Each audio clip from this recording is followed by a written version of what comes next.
Bonjour et bienvenue sur le podcast qui te dit tout ou presque sur le nerf vague et sur le système nerveux d'une manière plus globale. Aujourd'hui, je suis comme d'habitude ravi de vous accueillir de nouveaux auditorices et les anciens qui ont suivi depuis peut-être le tout début, depuis les premiers épisodes. Et aujourd'hui, c'est le 20e épisode, je compte pas le tout premier, le 00. C'est juste une présentation. On a vraiment attaqué on a été dans le vif du sujet à partir de l'épisode 1. Et on en est donc au 20e. Et merci pour les personnes qui écoutent ça depuis le début, de continuer.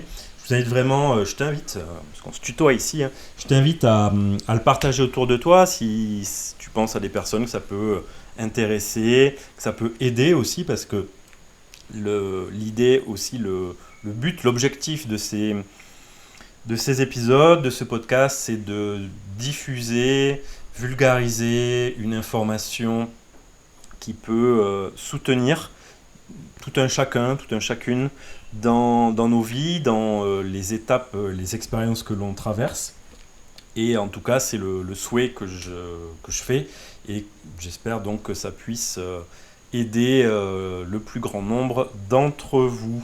Aujourd'hui, on continue sur c'est une suite de l'épisode précédent, du 19, où j'ai parlé d'anxiété au travail, sous l'œil évidemment du nerf vague. Alors je me suis un peu épanché, on va dire ça comme ça, sur des sujets assez vastes. Et aujourd'hui, je vais vraiment revenir sur le nerf vague et sur des solutions plus pratiques, vraiment quelque chose que tu peux mettre en place dès la fin de l'écoute de cet épisode, ou même pendant l'écoute de cet épisode. Tu verras bien pourquoi. Et avant tout ça, comme je l'ai déjà annoncé lors de l'épisode précédent, le 16 février, c'est un lundi, je lance le premier atelier interactif, en tout cas en ligne, en visio, gratuit. Ça va durer 1h, 1h30, ça va un peu dépendre aussi du nombre de personnes qui seront présentes. Et ce sera du pratico-pratique, c'est-à-dire que si tu fais partie des personnes qui se sont déjà inscrites, tu seras là et tu m'exposeras un cas, ton cas. Je préfère travailler avec vos propres cas parce que c'est beaucoup plus parlant et on est beaucoup moins dans l'extrapolation, voilà. Au moins on est avec des cas précis. Et je partirai sur ce que tu me partageras pour voir comment tu peux mettre en place certaines choses. Évidemment, ça vaut pas un accompagnement en one-to-one, en solo, vraiment un véritable coaching. Néanmoins, ça peut te permettre déjà d'observer et de voir comment je travaille. Et ça pourra t'amener peut-être l'envie de me solliciter pour que on puisse étudier ton cas, on va dire, de cette manière-là, et aller plus loin, évidemment, sur un accompagnement individualisé. Donc, prends note, 16 février, il y aura un atelier tous les mois, une fois par mois, à peu près vers le milieu du mois. Donc le prochain, ce sera vers la mi-mars, et ainsi de suite. Et donc c'est gratuit. Voilà. Rapide résumé de l'épisode précédent. Donc je me suis appuyé sur le témoignage d'un auditeur qui me partageait, avec son accord évidemment, c'est pour ça que j'ai fait cet épisode-là, qui me partageait sa problématique au boulot où son manager... Avec son manager, il y a une relation, en tout cas il y a de la tension, je n'ai pas plus de détails, et en fait, donc, cette personne qui m'a partagé son témoignage, son expérience actuelle, fait que c'était trop lourd de continuer de travailler dans ces conditions, et donc il a préféré se mettre en arrêt de travail, ce que je l'ai honoré d'avoir osé se mettre en arrêt de travail, parce que beaucoup de personnes n'osent pas le faire, pour prendre soin de lui. C'est pas juste se mettre en arrêt de travail pour se mettre en arrêt de travail. C'est, ok, là en fait, la situation est bloquée, je me lève le matin, même ça doit commencer dès la veille au soir, et tu dois connaître ce truc du... comment on appelle ça, le blues du dimanche soir, où on sait que le lendemain, la semaine recommence et on va aller au travail. Donc cette personne devait certainement vivre ça aussi. Cette boule au ventre qui commence juste en pensant au travail, dans de la projection, et cette sensation qui ne fait qu'augmenter au fur et à mesure que physiquement on se rapproche du lieu de travail avec un summum dès que, en l'occurrence, là, il voyait son manager arriver dans la salle où il travaille. Voilà. Et donc, il est en train de se prendre en main de différentes manières. Je t'invite à réécouter l'épisode précédent pour avoir de plus amples détails sur ce qu'il a mis en place. Et en tout cas, il s'est penché, il a entendu parler du nerf vague, et donc il s'est intéressé au podcast. En tout cas, il a trouvé mon podcast et il écoute ce que je dis. Parce que je lui dis, mais ce que je dis, pour aller à la pêche aux informations. C'est vraiment l'idée aussi de l'objectif de ces épisodes. Et donc je me suis appuyé là-dessus pour te parler de l'anxiété au travail. Et on va aller un petit peu plus loin aujourd'hui. Je vais aller en tout cas un petit peu plus loin aujourd'hui. Et déjà te dire que sur YouTube par exemple, ou sur des sites internet, tu peux déjà trouver énormément d'informations sur le système nerveux et sur le nerf vague. Il y a depuis plusieurs années, 4-5 ans je dirais, beaucoup de vidéos sur YouTube de personnes qui te montrent alors le trajet du nerf vague, alors déjà ça c'est très bien, et qui vont te proposer des exercices de mobilisation du corps autour de la circulation du nerf vague. Là-dedans, dans ce tas d'exercices qui te sont présentés, il y en a qui sont très pertinents, il y en a d'autres, perso, je ne comprends pas le lien entre le mouvement qui est proposé et le nerf vague. Bref, c'est autre chose. Et ce que je veux dire là-dessus, c'est que c'est très bien déjà qu'il y ait des gens qui proposent ces exercices, parce que déjà c'est gratuit, donc ça fait des ressources. Néanmoins, quand tu es par exemple dans l'anxiété, d'aller, je sais pas, faire de la déglutition, chanter sous ta douche, c'est souvent ça les premiers exercices que l'on peut trouver, faire de la cohérence cardiaque, quand tu es au fond du trou, au fond de l'anxiété, au fond d'un burn-out, ça ne va pas faire grand-chose pour ton nerf vague. Il est là, il va sentir qu'il est sollicité, sauf qu'en fait, ton nerf vague, il n'y a plus de pile dedans. Il est en mode off, parce que il a tellement été sollicité, ce que j'expliquais dans l'épisode précédent aussi, qu'à un moment donné, il coupe toute perception, il coupe toutes les sensations et toutes les informations qu'il peut capter. Parce qu'il en a tellement eu à gérer pendant un temps plus ou moins long en amont, qu'aujourd'hui, tous les récepteurs en fait, sensoriels et autres sont inactivés. Et de faire ces mouvements, comme je te dis, que tu peux trouver en vidéo, ça ne va pas l'aider. Ça, c'est bien quand tu vas bien. Si je te fais une analogie toute bête, tu as l'habitude même sans être dans une habitude quelconque, mais mettons, tu te blesses un muscle. On va prendre le biceps, parce que du coup, c'est facile à montrer. On sait à peu près tous où il est, le biceps. Et tu te fais une déchirure, on va dire, à ce muscle-là, ou un mollet.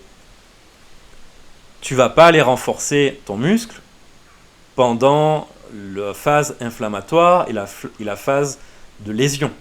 Tu vas prendre le temps que ça se guérisse, tu vas mettre en place des stratégies, tu vas aller voir des spécialistes tout simplement, si tu ne connais rien, pour t'aider à guérir ce qui pose problème. Et une fois que la réparation en quelque sorte sera suffisamment correcte, tu pourras, et ça il n'y a pas grand monde qui le fait, mais bon, c'est une invitation, tu pourras aller renforcer ce muscle, faire des pompes, soulever des haltères pour le biceps, faire des squats par exemple pour tes jambes, marcher, courir, enfin bon, peu importe. Et tout ça pour dire que pour les muscles, tu sais très bien que voilà, il faut que ce soit réparé pour les activer. Pour le système nerveux et le nerf vague, c'est exactement la même chose. Tu ne vas pas aller lui donner des informations alors qu'en fait, il n'est plus en capacité de les gérer. Et l'invitation, le job à faire justement quand on est dans l'anxiété, c'est déjà de comprendre à quoi sert cette anxiété, pourquoi elle est en place. Je vais essayer de te l'expliquer. L'anxiété dans notre corps, qu'est-ce qu'elle génère, qu'est-ce qu'elle provoque? Elle provoque de la vigilance et souvent de l'hypervigilance. Et ce sont des personnes qui sont, t'en connais très probablement, tu l'es probablement toi aussi si tu es dans ce mode-là d'anxiété, on est toujours sur le qui-vive.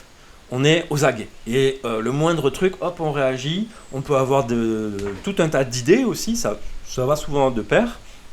Et on est souvent au taquet en fait. Pendant un temps. Jusqu'à épuisement en fait de nos ressources. Lorsqu'il y a lorsqu'on arrive à l'épuisement, eh bien, c'est l'effondrement et bien, on s'écroule, tout simplement. Et on arrive plutôt sur la phase dépressive. Je l'ai expliqué aussi dans l'épisode précédent. Qu'est-ce qu'on vient comprendre aussi à travers l'anxiété? L'anxiété, et là, la personne qui m'a fait son témoignage doit très certainement se retrouver dans ce que je vais partager. On est dans de la projection. Très souvent, l'anxiété est due à une projection dans le futur de ce que l'on va vivre ou de ce que l'on va supposément vivre. Je reprends l'exemple du blues du dimanche soir. Je suis chez moi, et le lendemain matin, je sais que je dois aller travailler. Et rien que le fait de penser que dans 12 heures, 16 heures, je serai au boulot, ça me crée des sensations dans mon corps qui font que je me sens tout mou. Il y a une espèce de blues, comme on l'appelle, de down qui arrive, de malaise.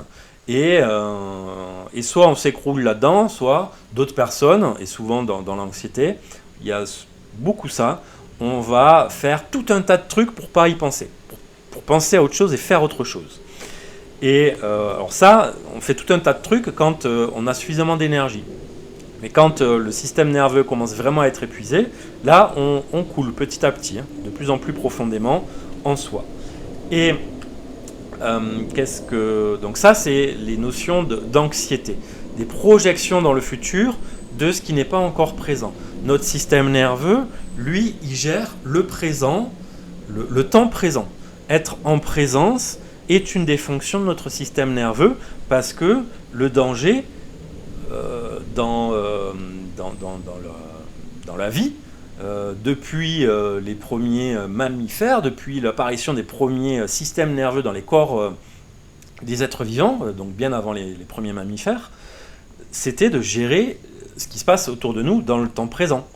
Il n'y avait pas de notion de dans 3 jours, je risque de me faire bouffer par un prédateur. Non, c'est là, dans l'instant, je risque de me faire bouffer par un prédateur. Là, dans l'instant, je suis en sécurité.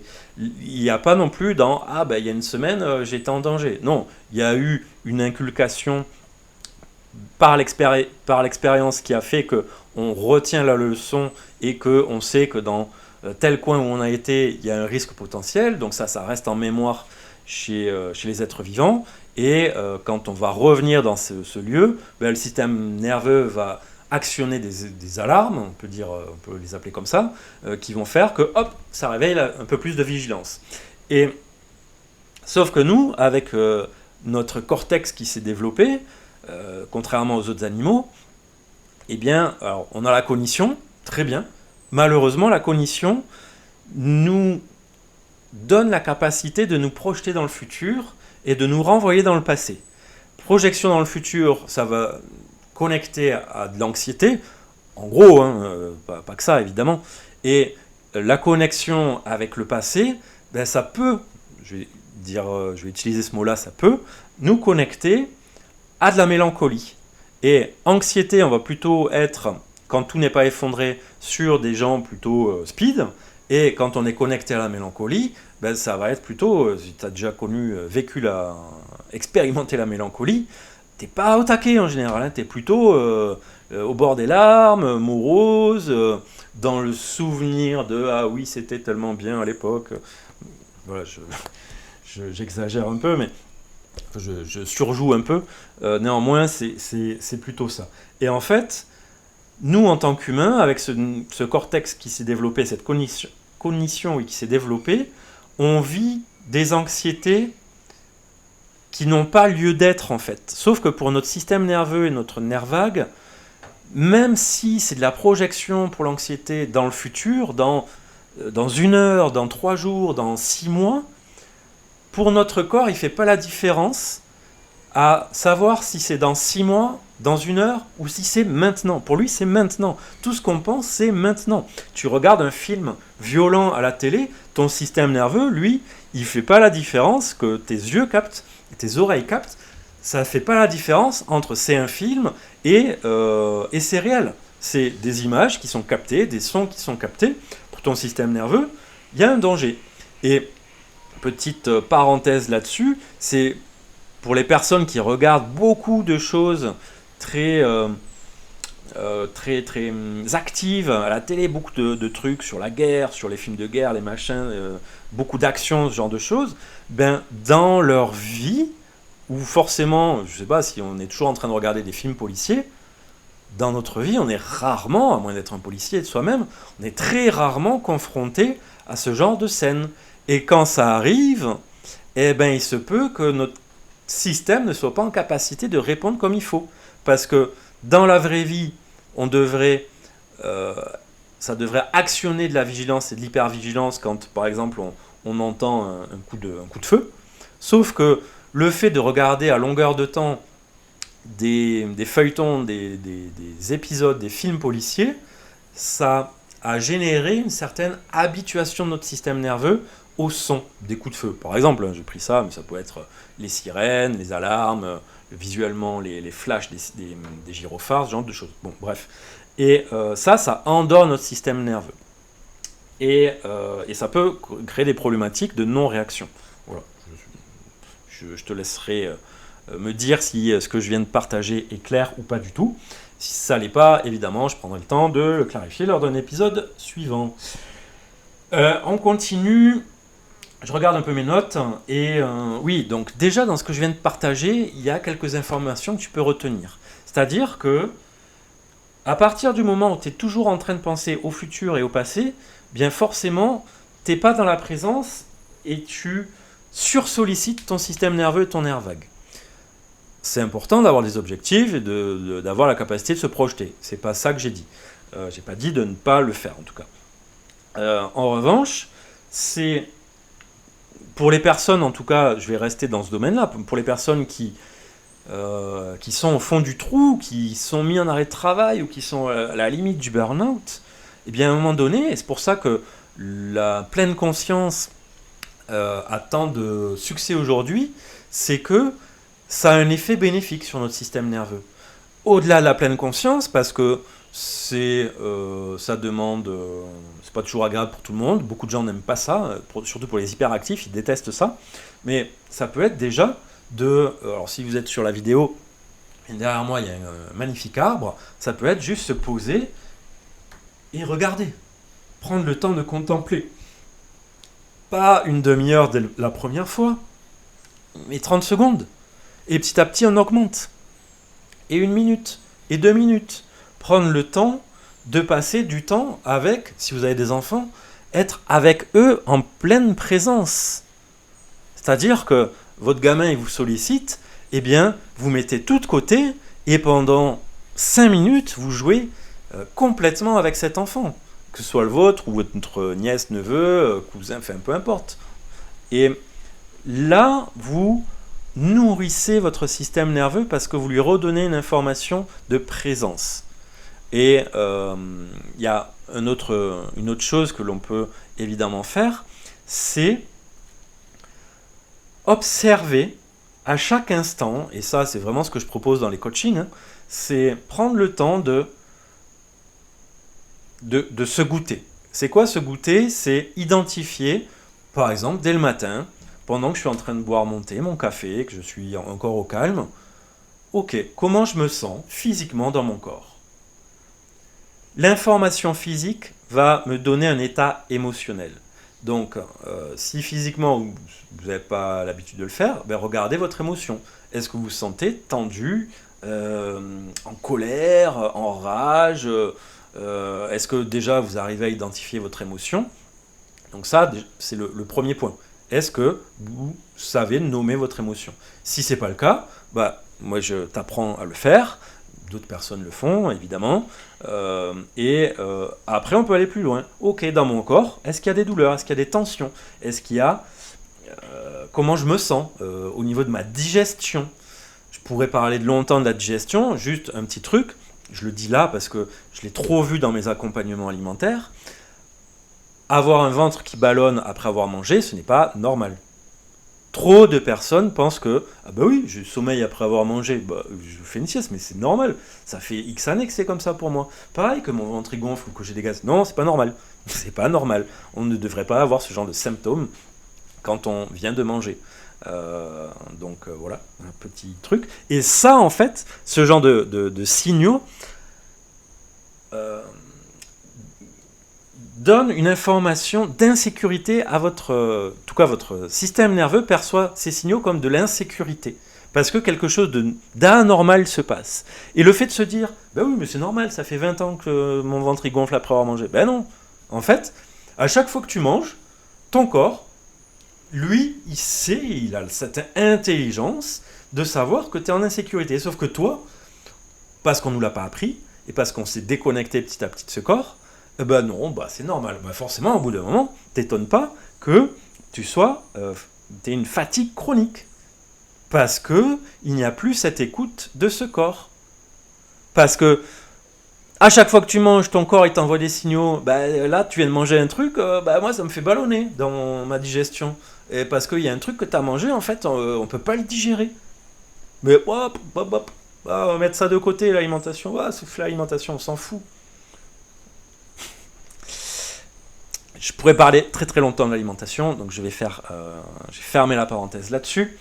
Mais voilà, écoutez les signaux, écoute les signaux que ton corps t'envoie, quels qu'ils soient. Je connaissais le père d'un ami, tous les jours il prenait des aspirines, une aspirine, parce que son métier c'était de faire, je sais pas comment ça s'appelle, il posait les explosifs dans une mine. Forcément, au bout d'un moment, son corps, il a saturé, quoi. Il avait des maux de tête, normal. Mais bon, lui, il préférait, cet homme-là, après, c'était une autre époque, prendre un cachet plutôt que de changer de métier, par exemple.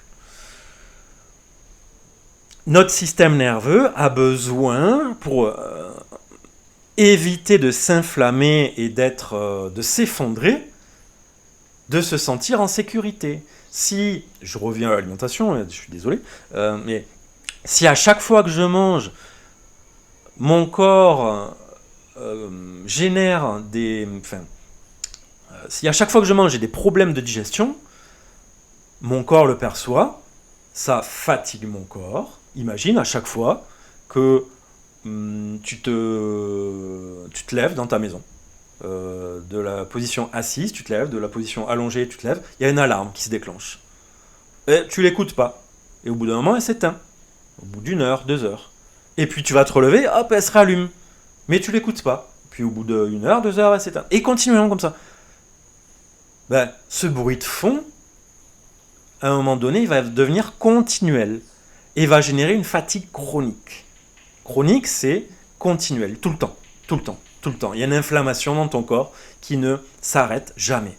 Et à un moment donné, tu auras beau prendre des calmants, des machins, des trucs, des cachets en tout cas, ton corps, il va péter un câble. Il va saturer. Et il va prendre le tableau électrique, là, et il va tout faire disjoncter.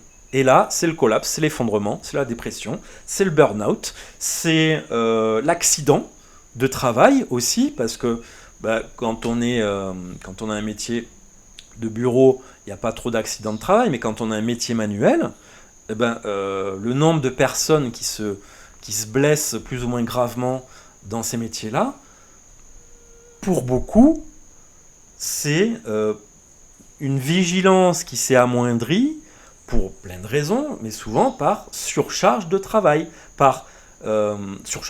mais plein d'autres raisons, par tout un tas d'alarmes qui se sont allumées dans le corps, qui n'ont pas été entendues, qui n'ont pas été pris en charge, et qui fait que le corps, à un moment donné, sature et il coupe tout.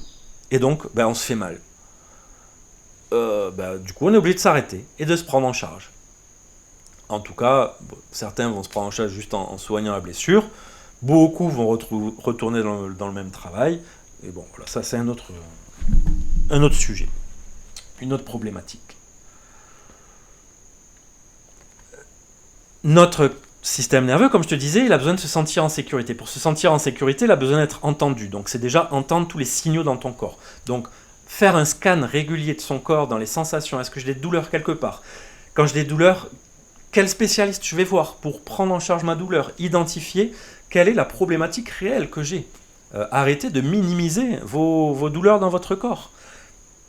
Donc la sécurité passe aussi donc par une bonne alimentation, par une bonne respiration, j'en ai déjà parlé dans des épisodes précédents, par une bonne récupération via le sommeil, par des relations apaisantes au travail, avec sa famille, avec ses voisins, avec les gens que vous croisez tout simplement. Au supermarché, chez ton garagiste, n'importe où en fait. Et en même temps, notre corps, notre système nerveux aussi, a besoin de sollicitation. Et là, je vais introduire un terme que peu d'entre vous peut-être connaissez, et peut-être qu'il y en a qui le connaissent, et tant mieux, c'est l'hormèse. L'hormèse, c'est le fait de venir titiller par petites touches notre corps, notre système nerveux, pour l'activer, pour pas qu'il s'endorme en fait dans une routine. Parce que la routine, il y a un côté qui est bien, mais il y a un côté qui... Notre corps, il n'aime pas en fait la routine. Parce que quand il y a trop de routine, à un moment donné, on perd la capacité de pouvoir répondre à des événements extérieurs. Je vis en Guadeloupe, une terre magnifique et à la fois soumise à toutes les catastrophes naturelles qui peuvent exister. Il y a un volcan actif, hyper surveillé, il y a des tremblements de terre très régulièrement, il y a chaque année 6 mois de risque de cyclone, il y a un risque potentiel aussi de tsunami. Il y a des inondations possibles, des glissements de terrain, il y a juste pas d'animaux dangereux. Voilà, c'est le seul truc qui va, alors sauf dans l'eau, il peut y en avoir, mais bon, encore pas tant que ça. Et donc, de se dire, je vais vivre en Guadeloupe, dans un appartement, dans la clim, avec mon petit confort, et je vais petit à petit être de moins en moins actif dans mon corps, le jour où il y a un cyclone, où il y a un tremblement de terre, ou en tout cas je vais devoir répondre à une urgence, je ne serai plus adapté pour répondre à cette urgence. Et là-dessus, je ferai un épisode, je vais le noter d'ailleurs, parce que c'est vraiment quelque chose, moi, qui m'a profondément inspiré, qui m'a amené à tout ce que je vous partage, tout ce que je te partage. J'arrive pas à le garder, ce tutoiement, pas grave, mais à vraiment te renseigner, et je le ferai donc dans un épisode, sur Georges Hebert. Hebert, il a vécu l'éruption volcanique à Saint-Pierre en Martinique, du Mont Pelé, et il a eu l'occasion de sauver des gens lors de cette éruption, et il en a sorti toute une théorie. Il a conclu en tout cas beaucoup de choses qui l'a amené à développer tout un concept sur le renforcement physique et le renforcement mental. Et je trouve ça passionnant parce que, pour le faire bref, en tout cas, il s'est rendu compte que la plupart des gens qui étaient morts, c'était des gens avec un revenu financier, c'était des gens plutôt aisés en tout cas, moyens et aisés. Et parce qu'ils avaient perdu la connexion avec la nature et les risques potentiels de cette nature, eh bien ils n'ont pas su lire les signaux envoyés par la nature comme les signaux que ton corps peut t'envoyer.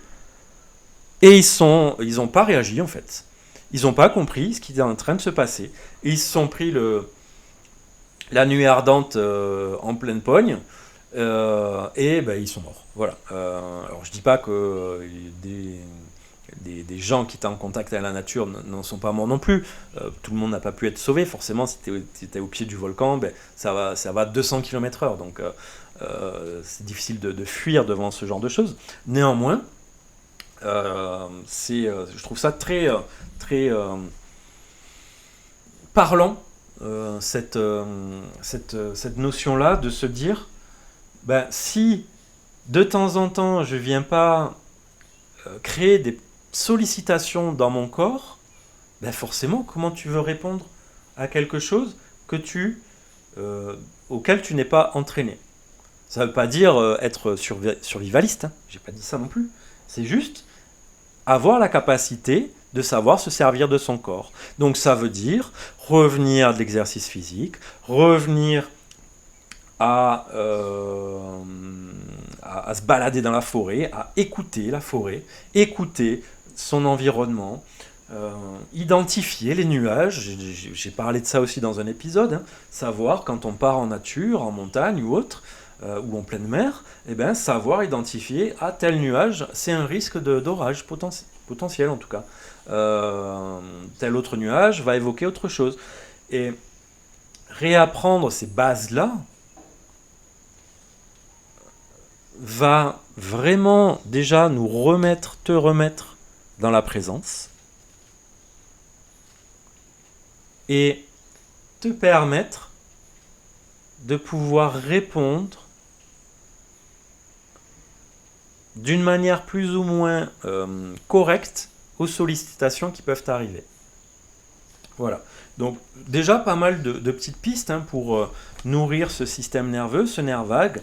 Quand on est au fond du trou, évidemment, c'est pas à ce moment-là qu'on va aller faire du sport, ce genre de choses, ce genre de sollicitations.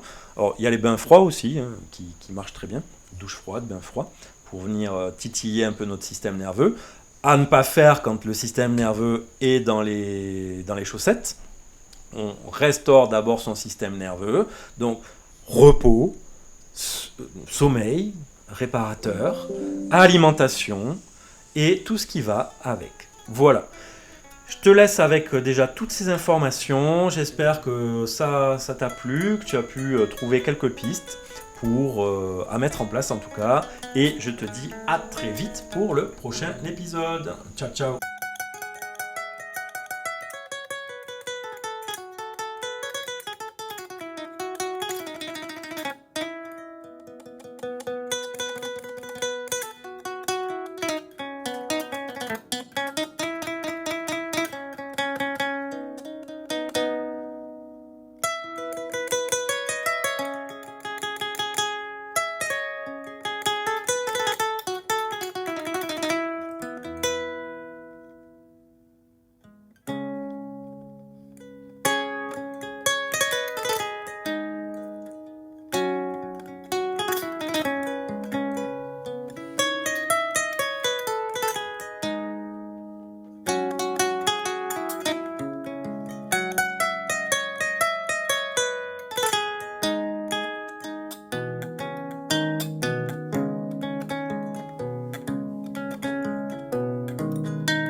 Yarabi.